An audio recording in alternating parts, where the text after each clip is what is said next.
Hey guys, I wanted to come live. It is April 5th, Wednesday, April 5th at 3:15, and I wanted to come live because there are, as of right now, there are 35 jurors approved in the Lori Vallow case. 35. We only need 42.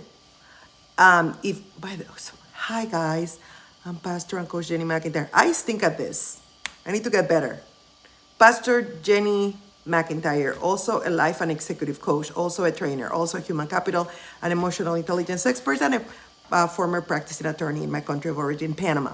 And we are I'm sharing my thoughts about the Lori Vallow case, understanding I'm not an expert, that my opinions are my own, and that everything I say in these videos is alleged. I wanted to say that as of 1 hour, there are 35 jurors. Remember, we only need 42 before, in this voir dire process, the defense and the prosecution can do 12 strikes each.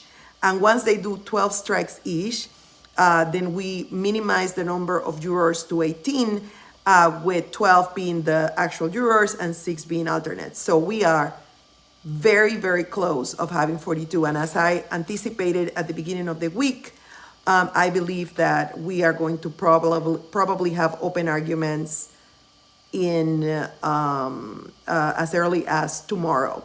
The judge has not yet decided whether the Wilcox can sit in the trial, and I feel that that is irresponsible and almost insensitive. These are victims, these are real victims, and as you guys may or may not know, the prosecution is trying to keep them away from the courtroom. And, I personally believe that that is the right way to do it in the majority of instances, like having people that are going to be witnesses also sitting as in the proceedings can alter their testimony or whatever. But the exception to that is victims. And the prosecution, the defense is saying that the Wilcox are not real victims, and that the only victims is basically Colby. And I guess would be Chad Daybell's children, because Tammy Daybell is one of the victims.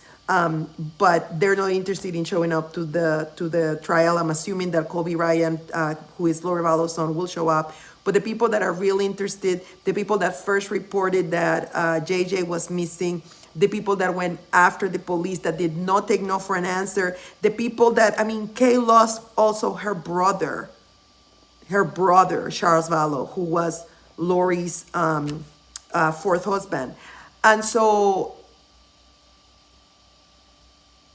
it's so important, so absolutely important, that we remember that JJ and Tylee and Tammy Daybell were decent human beings like you, like me, and that their lives were taken.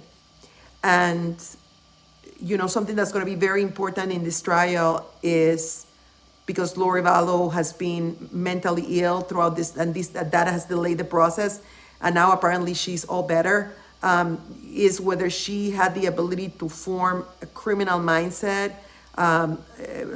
Legal people call it mens rea, just means criminal intent. Was she able to form criminal intent at the time the murders happened? And based on the fact that she was not only killing these people, but appropriating their life insurances, I think that that's a pretty clear indication that she had mens rea, that she had criminal intent, that her alleged depraved behavior was very much rational behavior. And that is regardless of whether she goes crazy now or not. I'm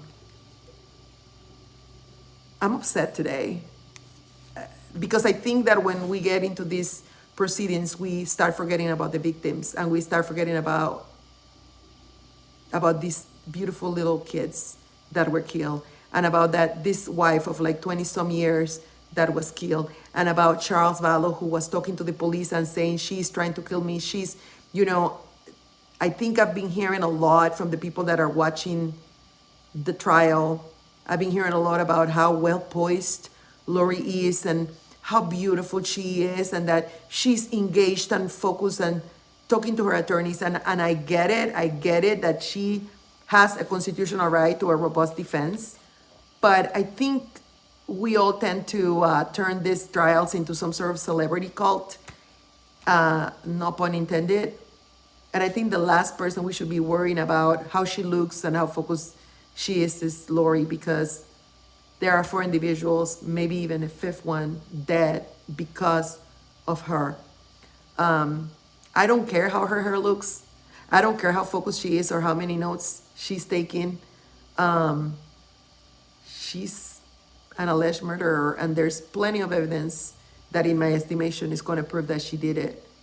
And I just think that we need to be focusing on people like Tammy, Tylee, JJ, Charles Vallow, and now the Wilcox, which are alive and well and still being victimized by the system. Do I agree that the death penalty needed to be withdrawn because the prosecution didn't do their job and the case could have been reversed on appeal? Absolutely. But do I believe the judge should be taking this long in making a determination on whether they sit in as they can be there in the trial because their grandchild and brother were murdered? I think that common sense can be exercised and it shouldn't be taking this long. And I'm amazed because they're supposed to get there today and they still don't know whether they can sit in the trial, and we're about to start opening statements tomorrow. So he's gonna have to make a decision one way or the other, and he's not gonna be able to go beyond either late this afternoon or very early tomorrow. I would have recorded this video later, but I have church tonight. As you guys know, I'm not only a coach and everything else that I said, but I'm also a pastor, and Wednesdays are amazing here, and we're about to have a service. So love you guys very much. I will tell you, I'm not gonna follow the Letitia Stock video every single day because I don't have the time. But I heard some things in those opening arguments that require me to make some comments, and I intend to make them. I will do a video sometime later. But thank you for listening. I love you guys very much. Subscribe if you haven't, if you like this.